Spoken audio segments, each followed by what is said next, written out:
think of myself as, oh, okay, that's it. Got it. Okay, so you're recording. Okay, so, but I still think of myself as the K through 12, cannot get to the bathroom in the last 3 periods. And I know what that's like, programming bell to bell. So you make sure your kids aren't like messing around. And if it's quiet, there's something wrong, right? So that's still me. And I still use those teaching skills here at Purdue. So, and right now I'm teaching elementary ed how to put art into the curriculum. And so they come into me and they're not really interested in art, but I'm like, it's not about your talent, it's about facilitating the supplies and whatnot. So anyway, but I'm really, really excited to be here too, and very honored. So I'm gonna pop out of this slide. So, and I'm gonna present my PowerPoint, and then I'll come back to you guys. Let's see if I can get it to do something for me. Okay, good. All right, so these are the other presentations that I'm going to make. So Wendy had said that you had gone up to 1720 was your date, and then to, yeah, so 1905. So what I'm gonna do, and I picked out these 3 Baroque neoclassical, so that's October 26th. Romanticism, Realism, and Impressionism on the February 2nd. And then what I actually earned my degree, my doctoral degree in, is artistic development theory. And I have a lot of experience with art history just because I absolutely love it. And I heard that you guys love it too. So, so basically, my objectives really, Wendy told me about your trip to the National Gallery in Washington, D.C. I think that was a year ago, was it? And that there was some time that you had with a tour guide, but yet there was other things that you didn't get to see. So all the artwork in this presentation is actually from the National Gallery of Art. So I kind of went back and researched and had a great time looking at it all and learning more facts. I love to learn about artists, their lives, because like I tell my students, they're just people and they have their hangups, right? And I find that like so curious, like how they live their lives. And I love history anyway. So the other 2, though, what I'm going to start with is just this expanding your knowledge of aesthetics. And if you're an art educator, you know about discipline-based art education. And now we have new standards, the connecting, responding, presenting, creating. And I think some of this has gotten a little lost as far as, maybe aesthetics in itself. I think it really puts people off. So we're going to look at that a little bit and why I think it's important to still introduce that really in any arts-based program. And then, let's see, and then Wendy and I talked a little bit about criticism, and I use a method, a 4-step method, which our educators are probably pretty aware of this too, to kind of decode any artwork. So I just wanted to let you know how I do that. I always tell my students that at the beginning of the semester in my art appreciation classes, I teach that one time a year, and it's a big lecture class, and I have mostly engineers, right, Purdue. And so I keep telling them that they're going to be a great date by the end of the semester, that they're going to be able to go and sound very sophisticated. But mostly for anybody, I just don't want people to be intimidated by any work of art. I mean, I walk in to some galleries and I'm like, wow, I just don't even know where to begin with this. So I use this process a lot, this 4-step method. And it's easy. I think you can use it with children a lot too. Mostly I use it obviously with college kids, but I did use it with younger children to get them to really talk to you about pieces of artwork. And I sort of feel like I'm preaching to the choir here as far as the art educators. So I'm really hoping that you get something out of this. So my big thing, and I kind of preach this to my students, my educators, but what if we don't have that generation of students that really understand the arts? So as educators, we need to be able to teach our students to be intelligently responding to images. They see thousands of digital images every day, all types of media. They're pretty savvy about it. I definitely have had some that have been probably more savvy than I have, but what's photoshopped, what's real, just, kind of questioning things. But to decipher that media is just going to be even more important. So the study of aesthetics, or really simply the nature of art, just think of it like that, the philosophy of art. Okay, it really helps students practice their questioning and reasoning about the images they come into contact every day. So I'm just going to refresh just a little bit for you on that as well. So we'll start there. And of course, as the second point says, is we need to educate students in the art now as they're in school, because we want them to grow up, obviously, and support the arts. And if they're in an arts program now, then they can visualize that and understand the importance. But beginning with aesthetics, it deals with the philosophy of art, or I like to say the big questions in art.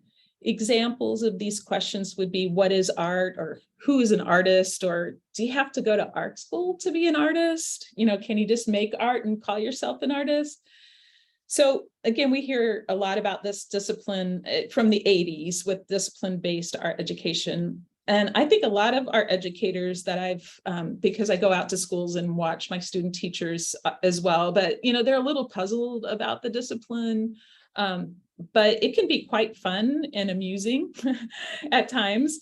And I just wanted to highlight its effectiveness in more of a student-based context. So practicing philosophical debates can play a real potentially a large role, helping the students further appreciate the arts. So students, especially young children, can be very creative philosophers because they think without some of the constraints we have as adults. We think that something would cost too much, or there's no way something could get done in that way. But, they're really free to imagine. And that's a charming thing about childhood and talking to children. But having them start to articulate those ideas at a very young age, which all of you are familiar with Bloom's taxonomy, it promotes that higher order of thinking almost immediately.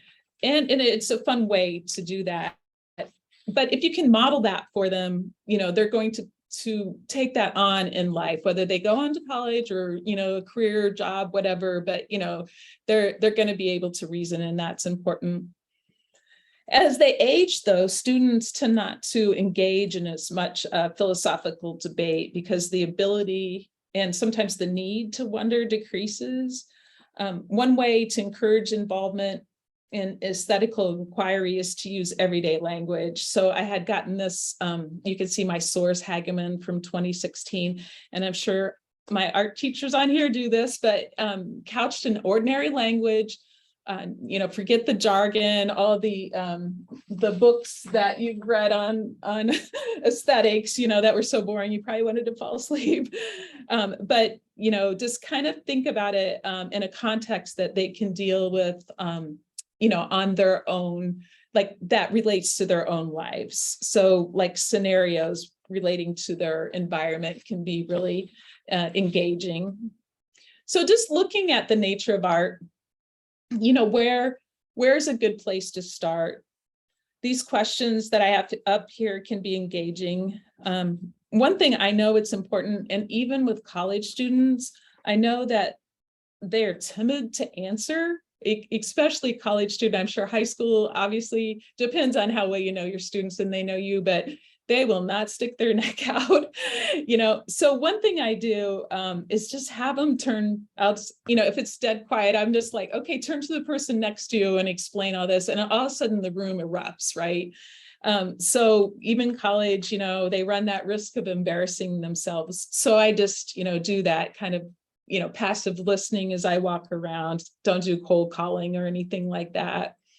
But things like, who makes up the art world, like I said before. And then I ask them, are you part of the art world? And they'll say, no, I don't do art at all. I'm like, but do you go to museums? Do you think about art? Are you, if you had money, would you buy art? So that makes you part of the art world. And I just make up all kinds of scenarios, and there's different materials that you can find for that, or just some creative thinking. But, if you see the brick outside of the museum in a pile, and then you go in and it's exactly the same, make something art over something else, right? So another way or a place that I really think that they enjoy is, what does art, like the value does it have in society? That's one interesting area of questioning for students. I ask students about the value of art and their lives as an open-ended question, of course, we all know that. Many of them never really have thought about these things before. Questions like, what do street artists bring to people walking by? Or maybe, what do street artists even bring to society in general? And so up here you have a couple of images in the street artists, but Banksy and Shepard Fairey. And so maybe with older students, they might understand some of that socially motivated work.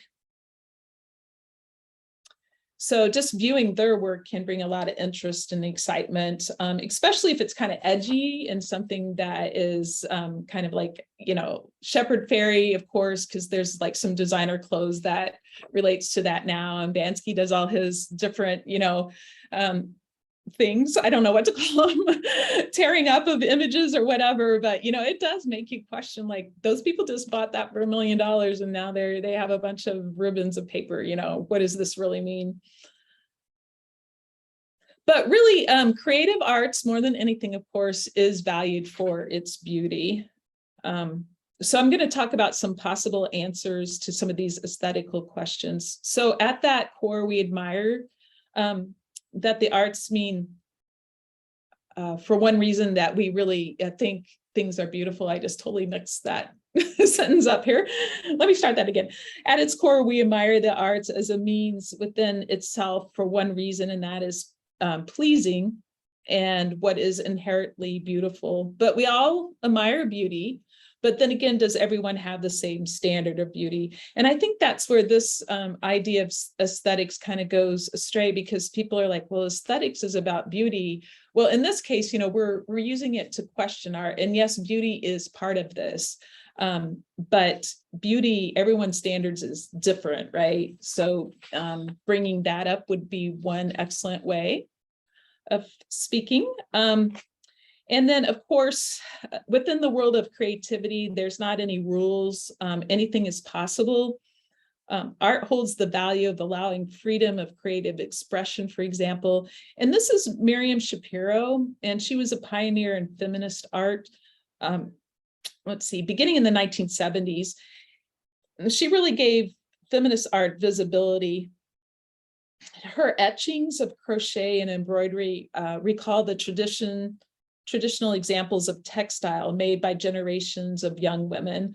And her artwork slyly subverts these ideals while paying homage to household labor and activities performed largely by women.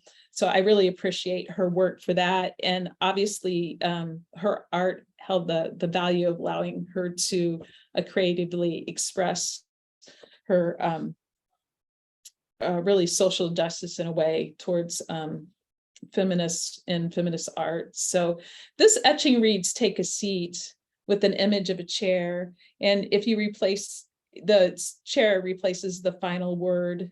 And it was a part of a series that recognized the unseen and uncredited work of women in the home, whether sewing, mending, cooking, or cleaning. So if you notice here on all these, which you probably already have, I didn't give you the size for this, but size to me, I always like to see how big something is, because it's really kind of hard to imagine. And then NGA, National Gallery of Art. What I want you to pay attention to, because I'm going to go through some of the major works of art that people really go to the National Gallery to see, and you may have or may have not gotten a chance to see all of them. So, and the other thing I want you to look at is whether they're on view or not, okay? So you're going to start noticing some sort of things are happening, and I'm going to talk about the National Gallery of Art and some of their intentions, and so we'll get to that. But just kind of say, this is a woman.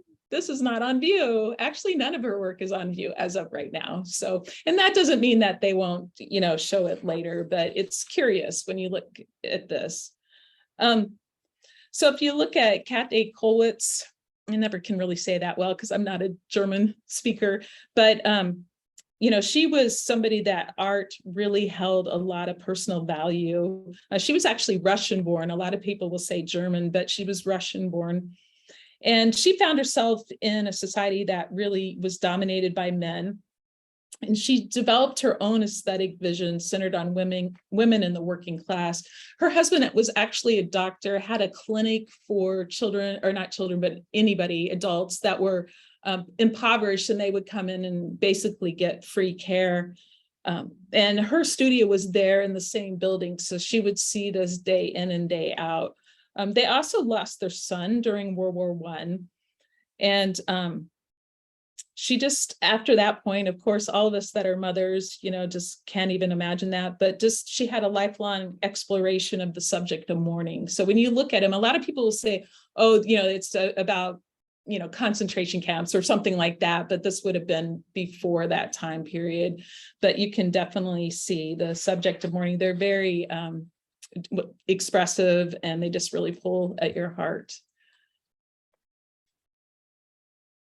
Another answer to the value in art is that it can be rooted in the history of a culture as much as it can be a catalyst for change. Aaron Douglas, and this is his particular one. Hey, this one's on view. This is a person of color. Is widely acknowledged as one of the most accomplished and influential visual artists of the Harlem Renaissance.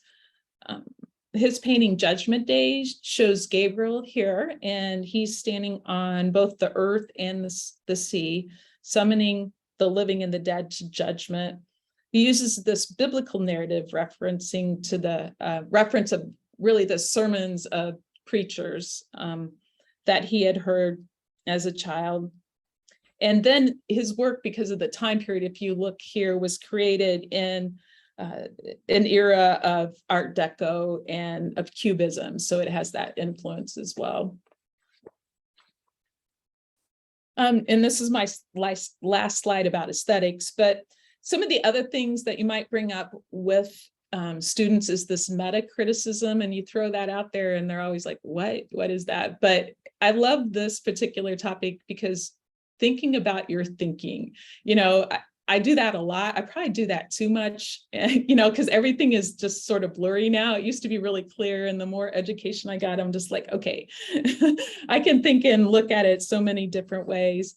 But this type of questioning is really a good practice beginning at a young age. I feel like students need modeling from us for agreeing for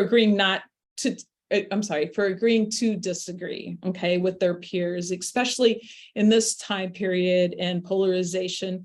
Teaching that we can agree to disagree remains a positive lesson. And I think that art is particularly a really strong positive conduit for this lesson. So, whether you like it or not, just taking the patience and listening to somebody else that has that completely opposite view and saying, hey, I see where you are. I'm not feeling that way, but that's a valid point, and I am hoping our future generations really start bringing this. I don't know what I'm trying to say here. We lack it right now in society, and it's something that worries me. Okay. Whew. Okay. Criticism. So I use this model. You guys might know it from Harry Brody, and you might have seen it a million times in your art education classes, but I still use this model. And if you're outside of arts education, visual arts education, this really can help you think about artwork. I always say over here, like, make an acronym or a sentence to remember. A lot of times I throw this stuff up on the board and I'm like, just turn it over to the students. I'm like, what can you do? What, like, I think one of them came up with dancing angels, interject jumping jacks, or, something like that, some silly things. So, but anyway, I'm going to explore this four-step method of art criticism as a tool when trying to understand a work of art. And criticism is actually just responding to, interpreting the meaning of, making critical judgments about specific works of art. So there's four steps, obviously here, you read the slide. So a method of examination and discussion of art using description, analysis, interpretation, and judgment. Again, totally in line with Bloom's taxonomy. Okay, so we start with description, and then, you know, it just goes up to the very top of the triangle. But by using this method of criticism, students are able to make informed judgments about work of art instead of blurting out snap judgments. I remember that. I would show a piece of artwork and I would get immediately, I like it or I don't like it. And then you're like, why? And this, I just don't. So anyway, so I would use this to really get them to inquire or just to think about and reflect about their feelings. So I'm going to go through these steps. So I'll go through all four of them. And I picked 3 here that are all horses, of course. And then we're going to look at a Georgia O'Keeffe. And then I'll tell you how I would like kind of decipher. I love this painting right here. So Degas, he painted horses, ballerinas, women, usually bathing or doing some sort of menial task. He didn't get along with women really well, although he was really close friends with Mary Cassatt. So go figure, I'm not quite sure. But I love the horses here. But beginning with the first stage of description, we need to kind of decide the classification of the work of art we're evaluating. And artwork really falls into 3 areas. And I just kind of wanted to clean this up a little bit because I know the term abstract and non-objective, sometimes they can get a little mixed up. But these terms refer to the level of realism, basically, that's seen in a work of art. Representational art is most likely the most well-liked, of average patrons to an art museum. They'll usually look to those paintings or pieces of artwork first. Young children prefer this classification of art because it's obviously realistic and they can decipher the subjects. And so if you look at this the canvas here, these 2 horses are fairly correct, I think, in their anatomy. And then obviously you can tell it's a farm in the setting.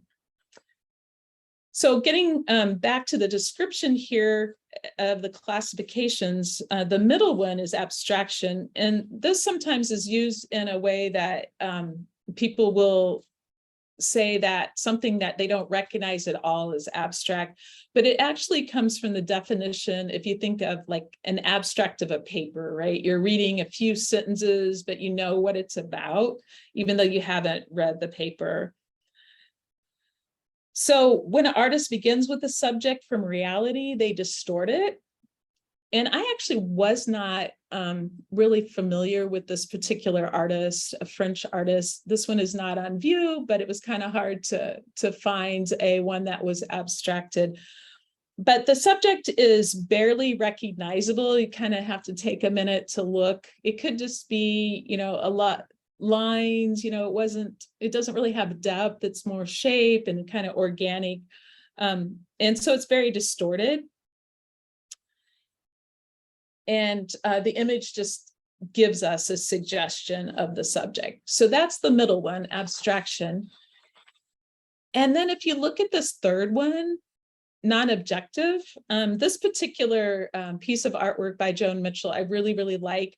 You know, one thing that you do when you look at art is you always take in the title. I take in the title, I kind of think about the time period, try to think about what was going on during that time period.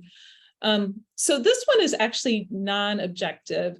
You really don't see any reference to reality here, even though the painting is green and blue, much like a realistic landscape. There are really not any shape or lines of form to indicate the subject as landscape. Just if I asked each one of you, you probably would see many different things. Okay. These artists that create non-objective work use shapes and colors to really emphasize areas of the canvas, sometimes to flatten out the canvas to make it look like it doesn't have any depth. You can use your imagination here. I kind of see a butterfly.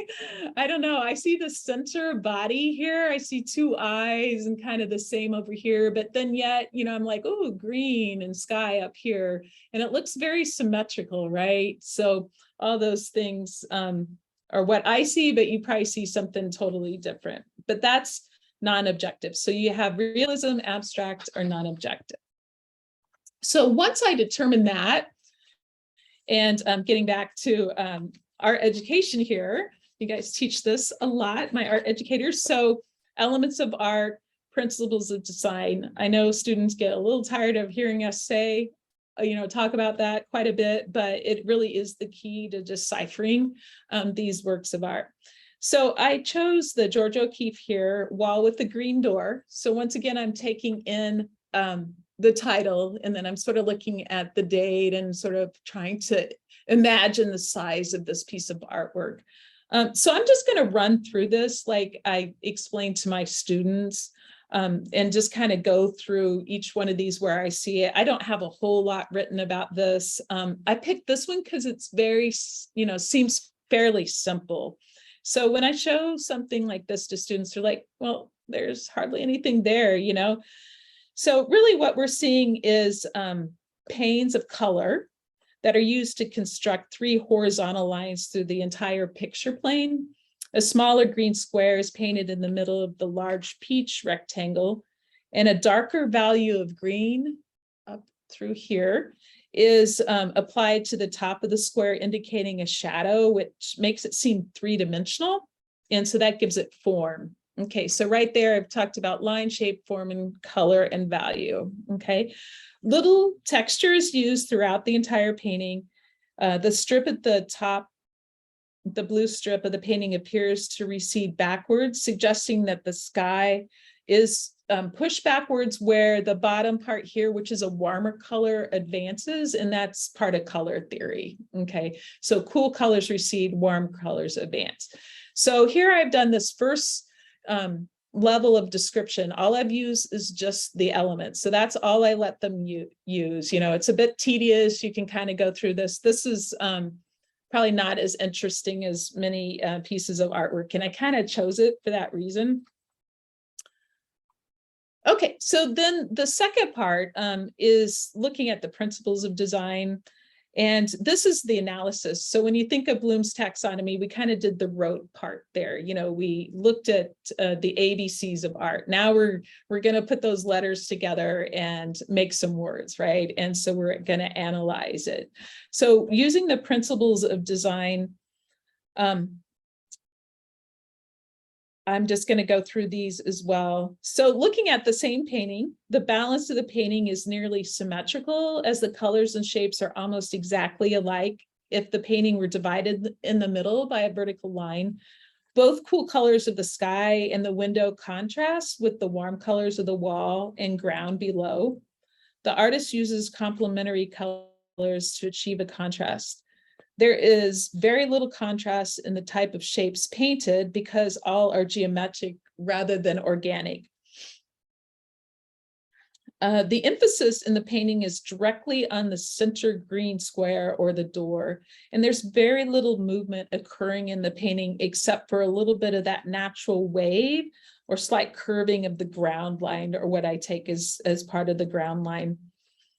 The painting is unified by the use of similar color values in both the cool and the warm colors, meaning that the colors appear to have the same or similar amount of white added to them.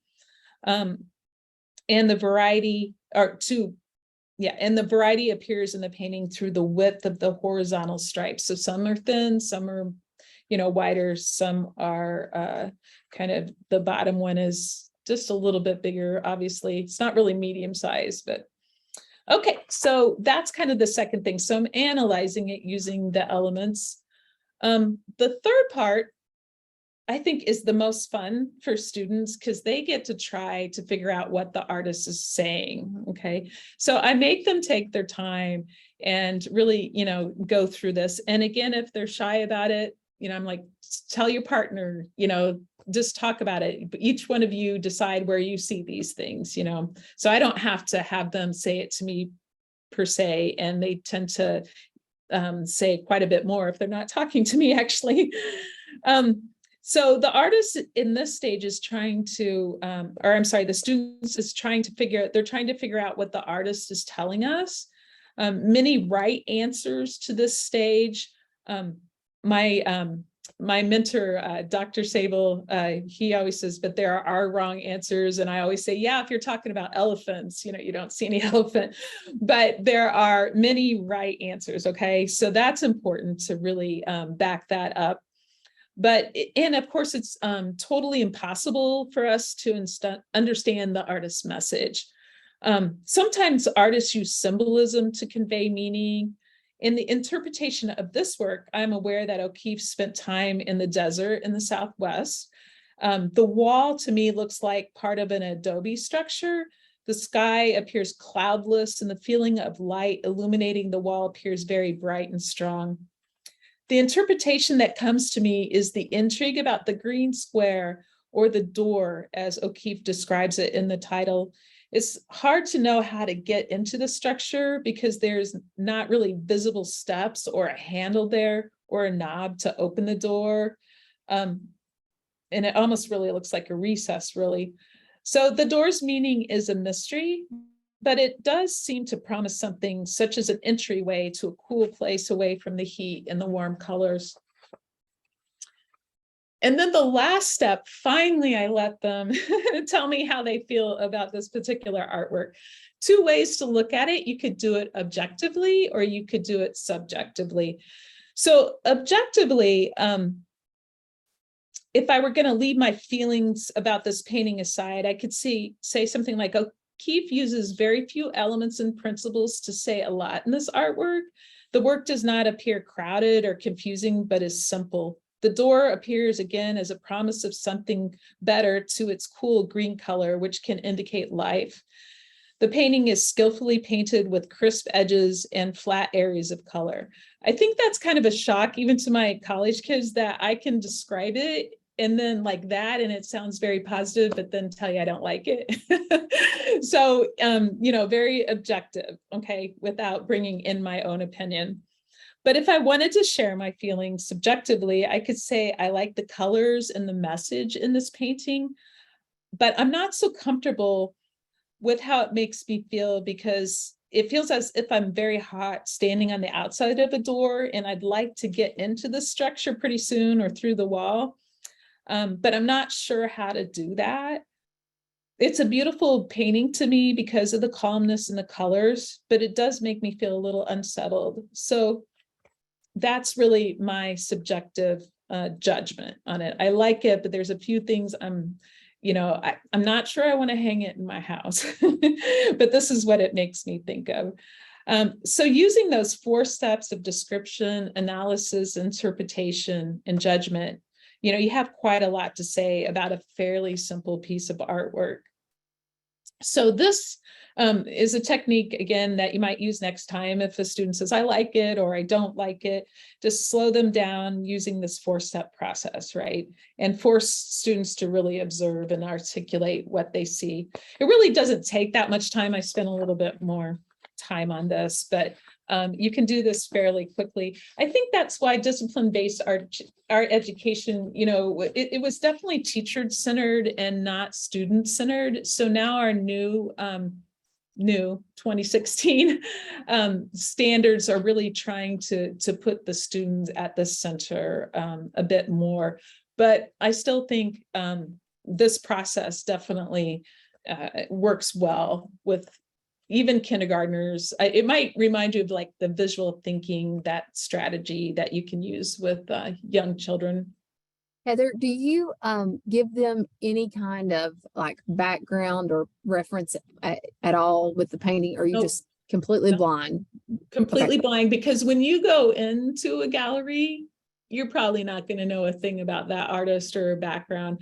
I mean, as adults and seeing, popular, famous work, probably quite a bit more than they do, but they've kind of have to come down to their decision about whether they like it or not, but they need to back it up and tell me exactly why.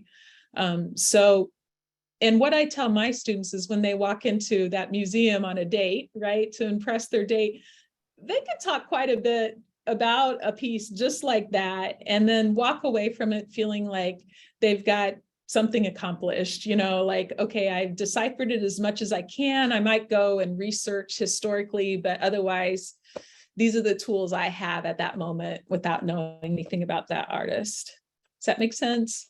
Absolutely. Afterwards, Okay. like after they went through the 4 steps, would you give them, like, I know you referenced like the Adobe, would Yeah. you give them that kind of background? I do. I Okay. do. Yeah. But then I also have them pick up pieces of artwork or pick out things, and we look at some stuff, and some of the stuff that they're using, I have no clue. They may not know all about it, right? And I have no idea because they all know so much more than I do about visual culture, it seems like. So yeah.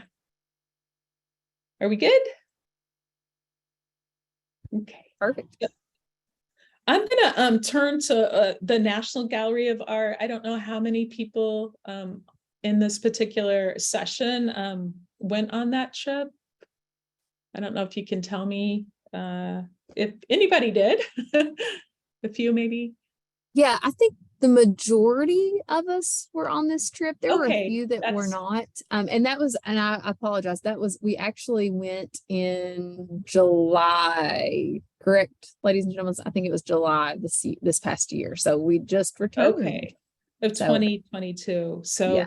actually, I think at that time period, the what's called the East Gallery was closed because they were putting in new glass in the atrium, is what I remember. Was that correct? Or when Well, you see the building? we actually, and I think when we spoke, I told you this, we actually were kind of confined to like one little area. And they only, yeah. So yeah. we were Okay. under the understanding that oh yes, so yes, we were under the understanding. So some people may have got to go in. Yes, thank you, Robin. Yeah, we were actually at the National Portrait Gallery. Yes, so some people did get to go in the National Gallery. Okay. Okay. So National Portrait Gallery, we were confined and we didn't get to. Okay. To shelter out. So yes, well, I researched the National Gallery, but that's not something that everybody went to. Right. Okay. I should have looked at the National Portrait Gallery, but I'll go through that as well. I've been to those galleries a number of times, but I really didn't know a lot of the history about the buildings or who built them or how they came to be or their funding or anything like that. So I'm just going to kind of go through that for the National Gallery. Does that sound okay? And then I'm showing you pieces of artwork as well. So the National Gallery, really, you have to remember it's a collection of collections given really to the nation. So every work of art in the collection of the National Gallery has been privately donated or purchased with privately donated funds. So it depends on outside funding, okay? Which actually I never knew. I always thought they were like any other museum and they could purchase things, that came onto the market, but it is in that respect. The building itself actually was a gift from Andrew Mellon and his family. Acquisitions came from him. He gave, I don't know how many works of art, a lot, 600 or something. And then other institutions such as the Cochran Gallery of Art in Washington, they went more into being more of a school. So they gave a lot of their work to the National Gallery. People that die, people that have money, and then they pass away, they'll leave their estates to the gallery. But 2015, I looked up the statistics. They have definitely greater than 150,000 works of art, which sounds like a lot. But if you look at the Metropolitan Museum of Art in New York, they have over 2 million. So that's quite a bit of difference. I also looked up the square footage because today I was thinking, I wonder what the difference here. But it's something like 17,000 square feet versus or 170,000 square feet versus 2 million square feet. So it's not that big of a museum at all. Okay. And that could kind of explain for a lot of this artwork that I'm going to show you that's not on view. But there's some really great stuff there, and I'll get to that. The architect was John Russell Pope, and it was weird that both the guy Mellon and Pope actually died within just like a day of each other in 1937, and they never actually saw it completed. Now this building is called the West Wing, and it's a neoclassical style. Pope also designed the National Archives building and the Thomas Jefferson Memorial. So you get that neoclassical feeling in those as well. One thing I love about this building, first of all, it's free, right? That's great. But when you go in, there's these amazing skylights. And Pope specified that really almost virtually the entire 3-acre roof needed to be glass to illuminate the galleries. So there's so much natural light in here that you don't get in a lot of museums. Some are wonderful, but this one is especially great, I think. So their collection is paintings, sculptures, decorative arts, photographs, prints, drawings, and they span the history of Western up to the turn of the 20th century, okay? And their total assets in 2020 was 1.4 billion. That's a lot. And I didn't look up the net. I know it's more. And then this is the other building that I was talking to you about that had a closure in 2022 for the atrium glass to be replaced. But Mellon, who had given the other building, actually anticipated that the gallery would be too small, the National Gallery, and would grow beyond its capacity. And so at his request, he had Congress, they set aside an adjacent plot of land for future use when the actual National Gallery was established in 1937. So in 1967, 30 years after he passed away, Mellon's children, Alyssa Mellon, Bruce, and Paul Mellon, they offered funds to actually build the second building. And then you could probably tell by this, if you know anything about the Louvre, that I.M. Pei was the architect. We lost him in 2019, one of my absolute favorite architects. And there's some wonderful videos of him on YouTube talking, and he's just amazingly cute little guy. So, but he was selected to design it. The modernist structure he conceived was inspired by the piece of land. So it was kind of a trapezoidal site. And Pei linked his style to neoclassical design by using the same type of pink marble that was from Tennessee, used for the West Building. I know this probably looks, like it probably belongs there. The big pyramid and smaller pyramids that he put in front of the Louvre were quite a controversy, and we can talk about that sometime. Kind of his reasoning behind that was, I can't compete with all this beautiful classical architecture, but I can invoke the idea of ancient civilizations. So he used the symbolism of the pyramid. And so he repeated, or actually used this first and then the Louvre later. So all of the National Gallery's modern art is housed in this building from the 20th century. Wow, time goes fast. To the present day. And then the last one here is the sculpture garden. So hopefully you got to step out to that. And it opened in 1999. And actually, it was designed to be an open space with Lafont, who actually had the master plan for the Capitol for his 6-acre plot. He set aside a 6-acre plot. And so there's 21 modern sculptures. And then I just want to show you a couple more, and then we can take some questions here. I have more, but I could actually just put an audio with it and give it to you, and you could just post it if that would be okay, because I've just talked way too much. This is interesting to me, and I kind of knew this, but the amount of artwork on display is very small. So in most institutions. So the certain paintings get higher billing. So for the National Gallery, it's the Leonardo, okay? And I was going to tell you a little bit about that. But so when you're looking at some of these, as much as like the Museum of Modern Art, 70% of it is tucked away in their archives. You can make special visits. It's pretty difficult.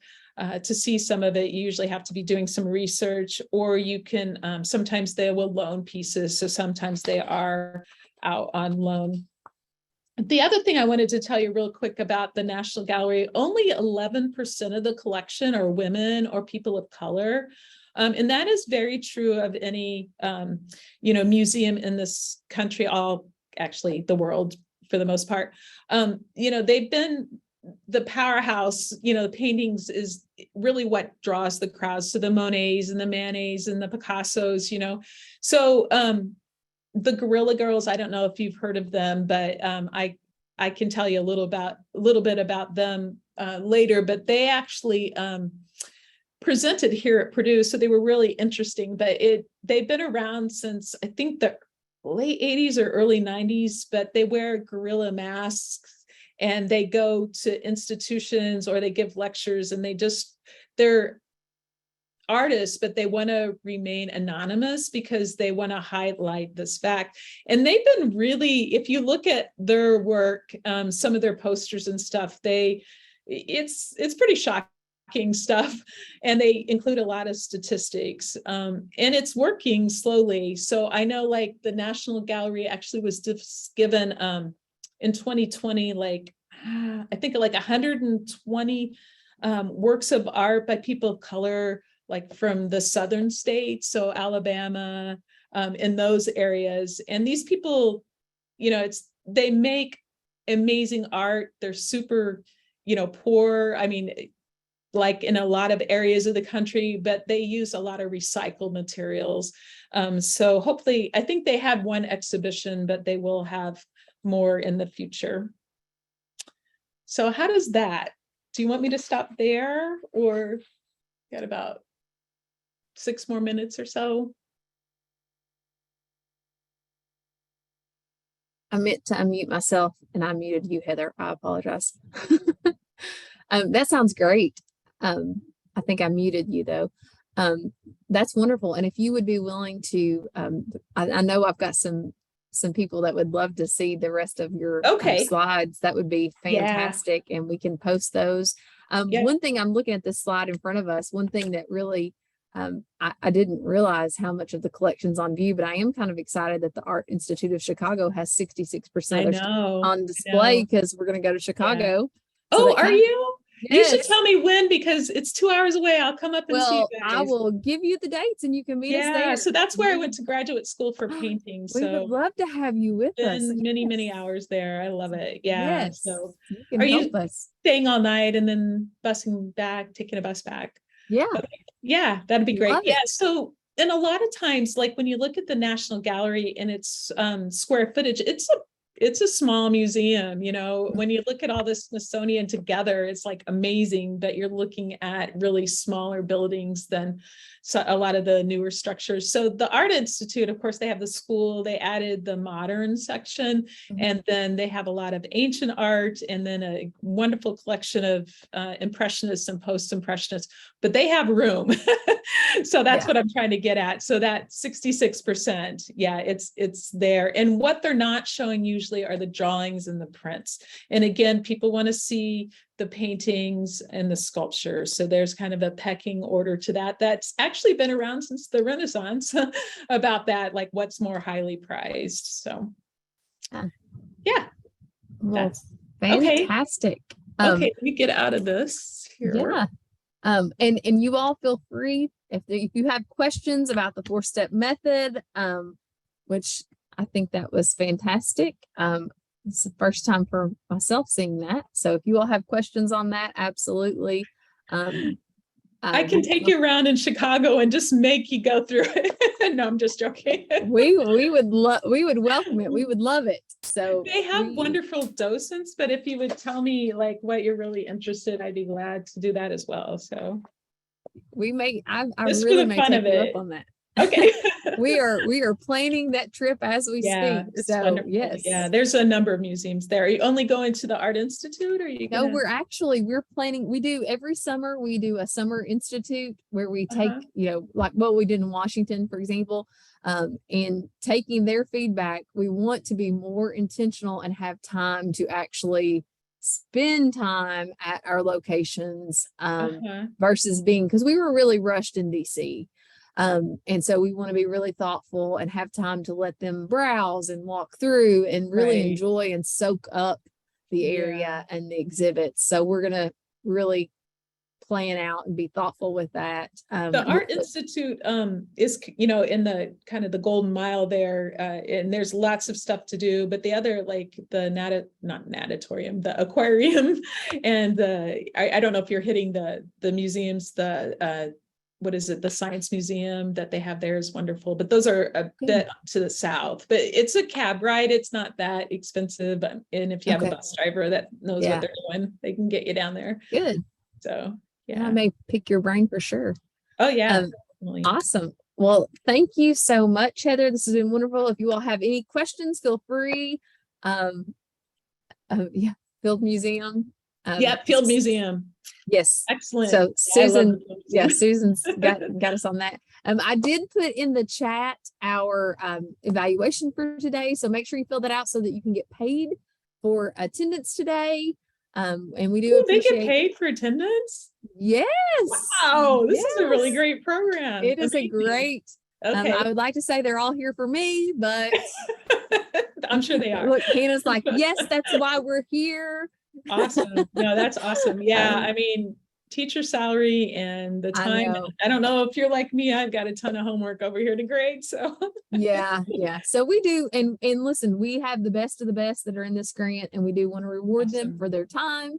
And also, the one great thing I will brag on this group for is not only do they sit through professional learning, but we actually see evidence of the learning that takes place the very next day in classrooms. That's amazing, and I applaud all of you. Incredible. And I know you've gone through a horrible time with the floods and getting everything all set back up. And Indiana tried to send you stuff. I hope we helped out enough, because it might. Well, we had some floods in the southern part of the state as well. So, but yeah, it's been a mess, hasn't it? So yeah, indeed, all of you are for sure. Yeah. All right. Thank you so very much. Questions, or do you want me to just kind of? Does anyone have any questions for Miss Heather? I look forward to the next ones. And then as soon as Heather sends us the slides, I will post those with our YouTube link, and I'll send those out to you. And you all have a fantastic evening. And can you believe it? We don't have a session tomorrow.